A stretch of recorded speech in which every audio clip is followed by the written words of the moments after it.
Fala, personal trainer, tudo bem com você? Meu nome é Fabrício Grau, eu sou personal trainer há mais de 20 anos e esse é o programa GPS para Personal Trainer, para você, tá certo? Aqui a gente vai discutir quais as estratégias que você tem que adotar para chegar a um salário de 5 mil ou mais todos os meses do ano, certo? Vamos encurtar o seu caminho para você chegar mais rápido a esse salário mensal aí. Hoje, o nome que eu dei para essa aula é no mínimo curioso. É o seguinte, nem tem tanta gente machucada assim, tá certo? Por quê? Conversando com os nossos colegas aí de profissão, eu percebo que muita gente dá atenção e foca em pessoas que buscam estética, que querem aumentar a massa muscular, que querem perder peso. E quando a gente fala em lesão, o primeiro pensamento é: nem tem tanta gente machucada assim. Então, olha só, é importante você saber, presta atenção. Depois, acima dos 50 anos, entre 25 a 30% das pessoas que estão lá fazendo um treinamento de força já procuraram um médico por causa de alguma dor. Vou repetir aqui, acima dos 50 anos de idade, 30% dos praticantes do treinamento de força já procuraram um médico por causa de dor, certo? Anota aí. Se a gente mudar para o mundo da corrida, aí então tudo fica pior. Vamos lá. Acima dos 50 também. Vamos lá. Acima dos 50, presta atenção. Entre 20 e 83% das pessoas que correm já tiveram algum tipo de lesão. 83%. Mas nem tem tanta gente machucada assim, não é verdade? 83%. Olha só, aí eu vou falar para vocês agora dados ou resultado de uma meta-análise. Vou simplificar aqui, não vou entrar em linguagem técnica, não é esse o nosso objetivo. Não quero que isso vire uma aula chata, é só para você se ligar na oportunidade, sempre na oportunidade, galera, tá certo? Então vamos lá. Mais de 50% das pessoas acima de 50 anos de idade, ou metade, já teve ou vai ter hérnia de disco. Metade das pessoas, pessoal, metade das pessoas acima dos 50 anos. Olha isso. Vou mudar a conversa. Você só está falando de coluna, tá certo? Então vamos lá, vou trocar. Se a gente fizesse uma ressonância magnética no joelho, e aí eu vou baixar a faixa etária, vou para 40 anos, no joelho de pessoas com mais de 40 anos, ressonância magnética lá, vamos lá, 23% iam ter o resultado de uma lesão de menisco, sem saber. 23%. Desgaste da cartilagem, que é a condromalácia, que todo mundo fala, 5%, com 40 anos de idade, hein? Acima dos 40. Olha só, não é com 80. Edema ósseo, 19%. 19%, pessoal. Uma tendinopatia, 21%. 21%, olha isso, 40 anos. E qual que é o problema de todos esses números que eu falei para vocês aqui? De tudo isso que eu falei, todas essas pessoas são pessoas assintomáticas, que não sentem dor, nunca sentiram. Elas foram voluntárias para participar dessa pesquisa sem sentir dor. olha isso, a gente tá com aluno de 40, com aluno de 50, com aluno de 60, muitas vezes lesionado e a gente nem sabe. A gente está prescrevendo treino para uma pessoa que tem a lesão e só não sente dor, certo? Ah, mas por que eu vou investir meu tempo nisso daí? Eu não sei se vocês sabem ou se vocês já tiveram acesso a isso, já procuraram, pesquisaram ou alguém falou para vocês, mas assim, a nossa população está envelhecendo. A população do Brasil está envelhecendo. O que isso quer dizer? Que cada vez mais a gente vai ter pessoas com algum tipo de dor, algum tipo de problema, algum tipo de lesão, certo?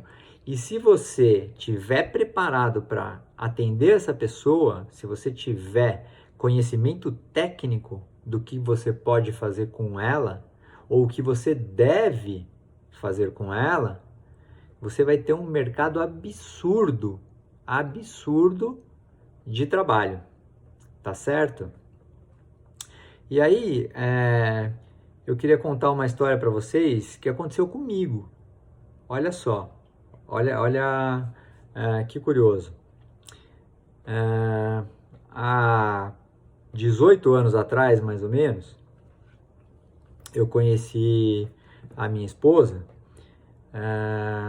e conversando com ela na época, ela falou para mim que ela não podia mais correr, que ela estava proibida de correr pelo médico, pelo ortopedista. Por quê?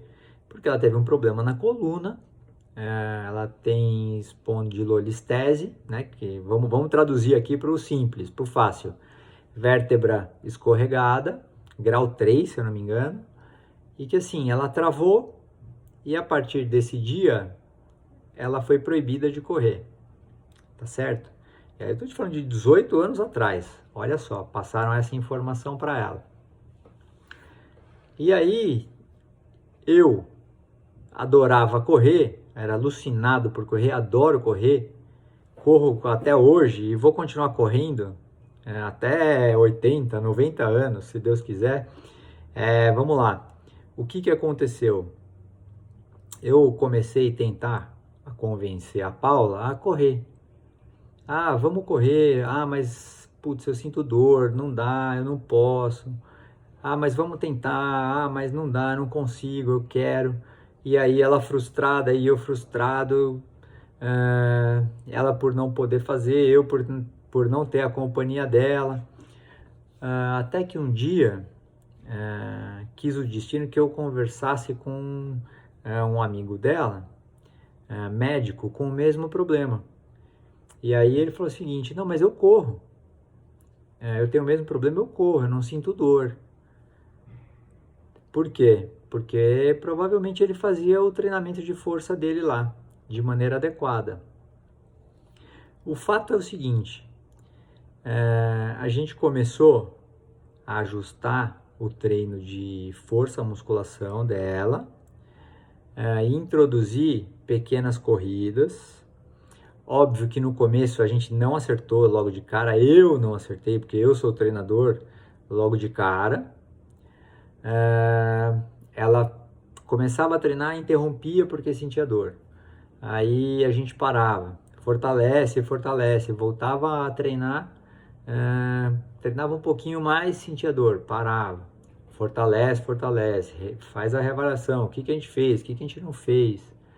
E assim, o começo foi bem complicado nesse sentido, até a gente achar qual era o caminho. Até a gente ter um GPS, que é isso, a ideia é essa, que é um GPS para você ir mais rápido e fugir de armadilha, né? Ninguém quer cair em armadilha. Bom, o fato é que depois de tentar daqui, tentar dali, ajustar, estudar e fazer curso, e pesquisar, e estudar e fazer curso, e eu consegui ajustar o treino dela, treino de força, consegui ajustar o treino de corrida dela, e hoje, olha só, 18 anos depois, quase 20 anos, né? Depois a gente está falando de 20 anos atrás. Olha isso, olha que legal. A gente corre toda semana, né? Hoje ela tem mais de 50 anos, ela está aí nessa estatística dos que já tiveram problema na coluna. Só que assim, além de correr, ela desempenha super bem. Então, para vocês terem uma referência, vocês que trabalham na área, esse ano ela correu 5 quilômetros em 23 minutos, certo? Aquela pessoa que 20 anos atrás estava condenada a não correr mais, 20 anos depois, correu 5 quilômetros em 23 minutos. O que para nós homens, se a gente não tiver bem treinado, a gente não consegue fazer, tá certo? E sem sentir dor nas costas. Sem sentir dor nas costas, galera. Olha que legal isso daí. De novo, se você aí, ó, se você tiver preparado para trabalhar com esse público, a sua carreira vai dar um salto, tá certo? Ah, mas como é que eu faço? Você vai acompanhar sempre aí o meu canal, porque eu sempre vou dar dica do que a gente tem que fazer, certo? Mas e se eu não quiser, meu? Eu não tô afim de fazer esse negócio aí que você tá falando. Eu não gostei, não quero. Putz, não tem problema nenhum. Zero problema. O que vai acontecer? No máximo, assim, pior das hipóteses, você vai ser mais um. Você vai ficar restrito a trabalhar com um grupo que é super comum, que todo mundo atende. Então, ao invés de você ter uma concorrência pequena, você vai ter uma concorrência gigantesca. E aí, eu vejo muita gente rifando aula, baixando o valor da hora-aula para poder pegar aluno. Olha só que absurdo isso. Por quê? Porque tá no meio dessa concorrência aí. Tá certo? Então, assim, não tô afim. Não tem problema. Continua fazendo o que você está fazendo. Só que você tem que ter consciência de que se você não fizer nada diferente, o teu resultado vai ser sempre esse aí. E aí eu tô falando aqui, ó, de salário, eu tô falando de dinheiro, de valor hora-aula, de ser reconhecido, né? A partir do momento que você conseguir resolver, ou imagina só se você pega um aluno que tá assim, condenado, essa era a palavra, a não correr mais, igual aconteceu comigo. E você volta, e você faz esse aluno voltar a correr, que é uma coisa que ele adora. Esse cara não te larga nunca mais. Ele vai ser seu aluno para sempre, certo? Então, assim, quer fugir da concorrência? Eu acho que esse é um caminho que vale a pena, tá certo? Mas quando você acha que é o momento, ou o melhor momento para eu começar? É agora, é hoje. Na verdade, nem hoje, é ontem. Já deveria ter começado. Mas aonde que eu vou buscar isso daí? De novo, segue aqui, ó, o meu canal que eu vou encurtar o seu caminho para isso daí. A gente tem que usar, pessoal, o personal, o professor de educação física que trabalha como personal trainer, tem que usar a inteligência para valorizar a hora-aula. Valorizando a hora-aula, o salário mensal vai bater aí 5 mil ou mais, 5, 7, 10, 15, seja lá qual for a sua meta. Mas a gente tem que usar a cabeça, a gente tem que usar a inteligência para construir isso daí. Então, o que eu estou falando para vocês, o que eu vou falar para vocês aqui no meu canal, o que eu vou trazer para vocês é a experiência de mais de 20 anos fazendo isso daí. mais de 20 anos de mão na massa, trabalhando com isso. Não é achismo, teoria, porque eu li, porque eu vi não sei aonde, porque eu pesquisei. Não é. É mão na massa, todo dia dando aula, certo? Fabrício, mas então tá bom. Onde que você acha que o personal trainer mais erra, né? E vamos pensar agora aqui, ó. Vamos pensar agora aqui nos 5 mil por mês. 5 mil de salário por mês. Aonde que você acha que o personal mais erra? Erra em focar em hipertrofia e emagrecimento. Erra em não prestar atenção na quantidade de pessoas que passa todos os dias debaixo do nariz dele com algum problema, tá certo? Tem um monte de professor, gente, todo mundo quer dar treino para hipertrofia, todo mundo quer dar treino para emagrecimento. Se todo mundo quer dar, o que vai acontecer? O valor da hora-aula vai ser baixo. O valor da hora-aula não vai ajudar no sentido de você ter que dar pouca aula para bater 5 mil, tá certo? Eu tô falando para você bater 5 mil, não é se matando de dar aula. Não é esse o caminho. Não, então tá bom, eu vou bater 5 mil, mas eu vou dar 400 aulas no mês. Não é esse o caminho, certo? Por quê? Porque existe o desgaste. Eu sei, eu fico em pé igual vocês aí, sei lá, 11, 12 horas. Tem dia que eu dou 11, 12 aulas no dia. É cansativo, eu sei que é. A gente carrega peso de um lado para o outro. A gente faz stiff o dia inteiro, pegando peso para aluno. Então, é assim, vamos usar a inteligência. Se a gente usar a inteligência, a gente constrói um excelente salário, uma excelente reputação e a gente vai sofrer muito menos, certo? Então, a proposta é essa daí. Vamos lá. Se eu pego um aluno com algum problema, né?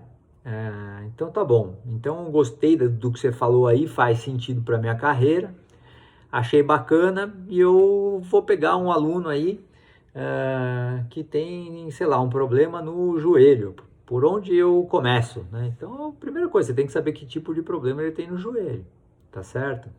Porque a partir do momento que você sabe o problema que ele tem no joelho, você sabe quais os pontos a serem trabalhados, quais os pontos a serem evitados e quais são as estratégias mais efetivas para você fortalecer ou estabilizar a articulação do joelho, né?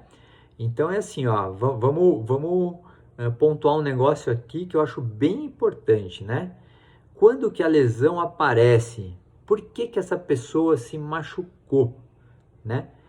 Porque a somatória das forças que ela impôs para ela ou para o corpo dela ultrapassou o limite da resistência dessa determinada estrutura.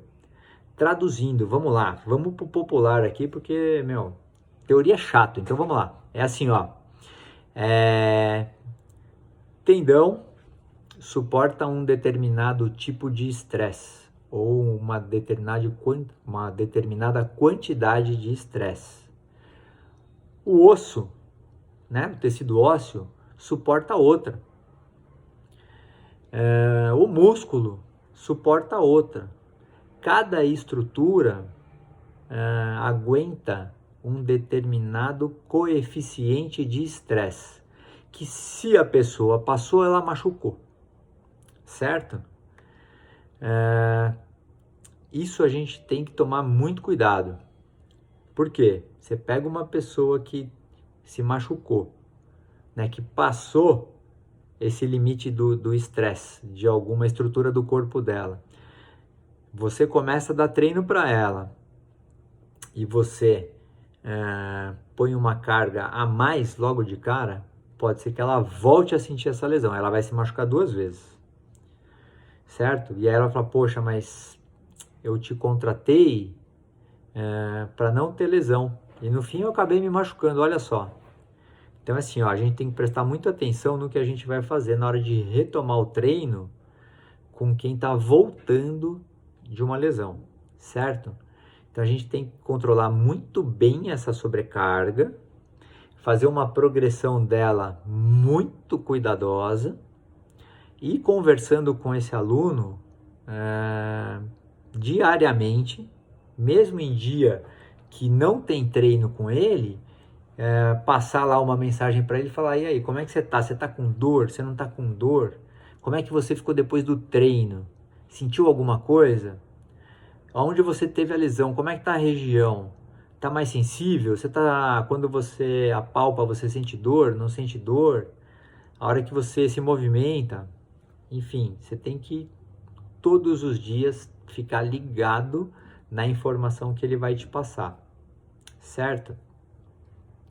Então vamos lá, ó, tem 2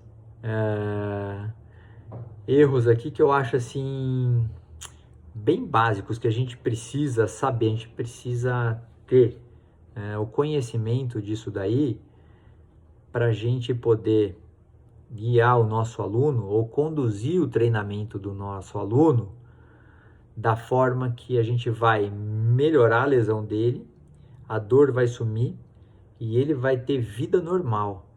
Lembra, ó, 20 anos atrás, minha mulher não podia correr. Hoje ela corre toda semana, certo? Então é assim, ó, vamos cortar caminho. Para você aí, ó, erro número 1. Achar que existe um substituto para o componente força, tá certo? Eu vejo muita gente falando assim, vamos fazer treino de flexibilidade, vamos fazer treino funcional, vamos fazer pilates. É assim, galera, para prevenção de lesão, nada substitui o treinamento de força, nada. Se você ouviu ou se te falaram o contrário, talvez essa pessoa não esteja tão ligada nessa área como eu tô, certo? Então, assim, primeira coisa, vamos trabalhar força, certo? E a segunda aí que eu acho super importante, vocês também agora ficarem ligados nisso, porque existe eu acho que é um erro de interpretação da gente, né, do personal trainer ou do professor. As pessoas pegaram uma informação e interpretaram de maneira errada, tá? Então é assim, erro número 2 aí. Vou voltar aqui, vamos lá. 2 errinhos básicos. Primeiro erro que você não pode cometer: achar que existe um substituto para força, para o treinamento de força. Não tem, certo? Segundo erro, achar que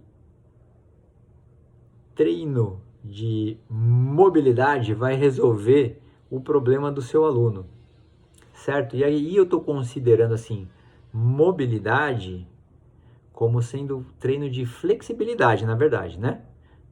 Você treina a flexibilidade para ganhar amplitude nos movimentos, não é isso?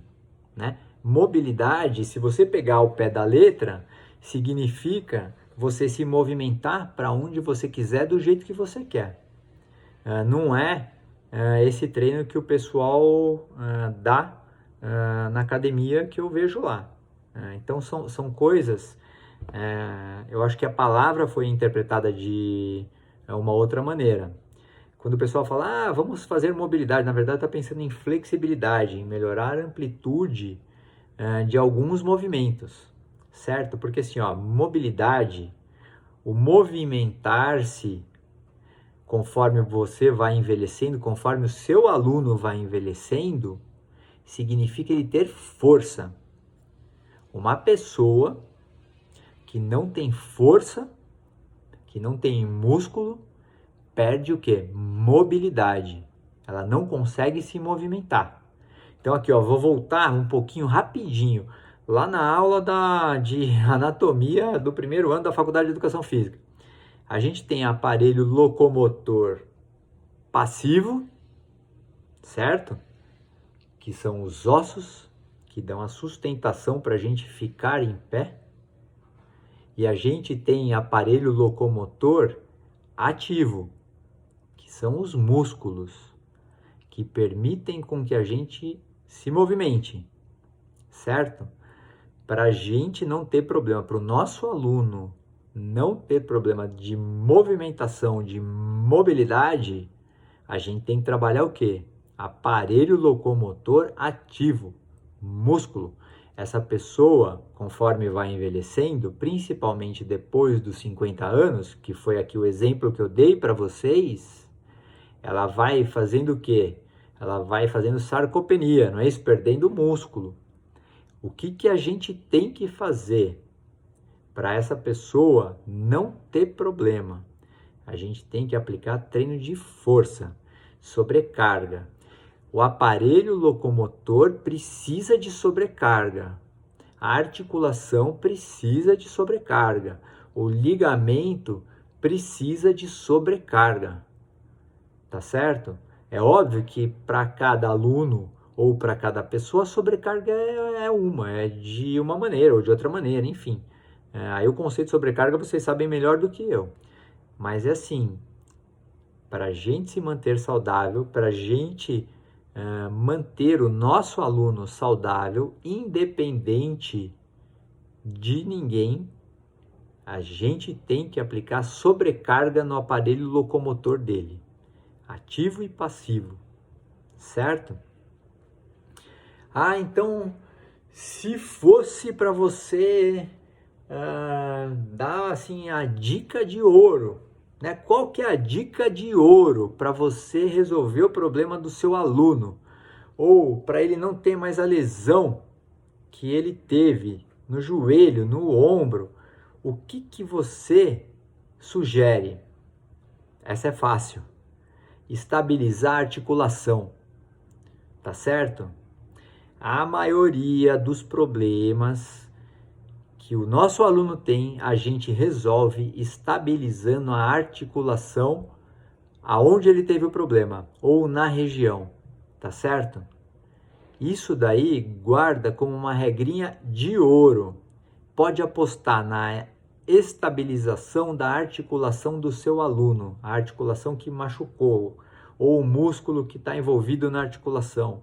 Se você fizer direitinho a estabilização dessa articulação, ele vai deixar de sentir dor, ele vai voltar a praticar a atividade que ele curte, que ele gosta, e ele nunca mais vai deixar de ser seu aluno. Você vai fidelizar. Fiz um vídeo falando sobre isso, a importância da fidelização do nosso aluno, do seu aluno, para você poder encher a agenda, para você poder ter um salário mensal lá de 5 mil ou mais todos os meses, tá certo? Se você não assistiu, procura no meu canal aí que vai estar lá a importância de fidelizar o aluno, tá certo? De você manter esse aluno treinando com você por mais de 2, 3, 4, 5 anos, certo? Então olha lá, dica de ouro, de novo, estabilizar a articulação do seu aluno aonde ele está com o problema. Estabilizou a articulação, ele vai deixar de sentir dor, vai deixar de ter o problema, vai te agradecer e nunca mais vai te largar. E vai fazer uma baita propaganda sua, vai te indicar para todo mundo. Todo mundo que aparecer com um probleminha, ele vai indicar você, certo? Então assim, erro número 1, achar que pode deixar a força de lado, não pode. Erro número 2, achar que a flexibilidade vai resolver o problema. Não vai resolver o problema. E a dica de ouro: estabilizar a articulação, certo? Pensa nisso, vê se faz sentido, testa com o seu aluno que está com dor, que está com problema, estuda a articulação dele, vê qual que é a musculatura que envolve essa articulação para você poder estabilizar, trabalhar essa musculatura, porque a articulação é uma decomposição de vetores, não é isso? Cada músculo puxa para o seu lado ali. Você tem que equilibrar as forças entre essa musculatura, ou a musculatura que envolve essa articulação, e o problema está resolvido. Tá certo? Se você gostou, curte o vídeo, segue o canal, indica para os teus amigos personais, e aqui junto a gente vai fazer você construir um salário de 5.000 ou mais todos os meses do ano. Tá certo? Foi um prazer falar com você, um grande abraço e vamos que vamos!